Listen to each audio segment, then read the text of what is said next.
கருணைக்கிழங்கு roast. கருணை காட்டும் கிழங்குன்னு இதுக்கு இன்னொரு பேர் கூட இருக்குது. இது வந்து பார்த்திங்கன்னா கான்ஸ்டிபேஷன் பைல்ஸுக்கெல்லாம் ரொம்ப ரொம்ப நல்லது. அது மட்டும் இல்லாமல் சம்மரில் நம்ம இது தாராளமாக எடுத்துக்கலாம்.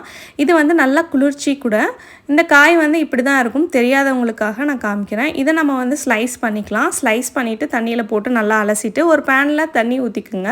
அதில் கொஞ்சமாக புளி போடலாம். புளி போட்டால் அந்த அரிப்பு வந்து கம்மியாக ஆகும். மஞ்சத்தூள் இதெல்லாம் போட்டு காயை நல்லா ஒரு 90% அளவுக்கு வேக வச்சுருங்க.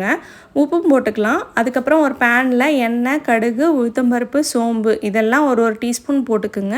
அதுக்கப்புறம் மிளகாத்தூள், தனியாத்தூள் ஒரு டீஸ்பூன், அப்புறம் கரம் மசாலா ஒரு அரை டீஸ்பூன், இஞ்சி பூண்டு விழுது ஒரு டீஸ்பூன், கருவேப்பிலை. அப்புறம் இதை வந்து சிம்மில் வச்சே நீங்கள் வந்து மிக்ஸ் பண்ணுங்கள், இல்லைனா மசாலாலாம் கருகிடும்.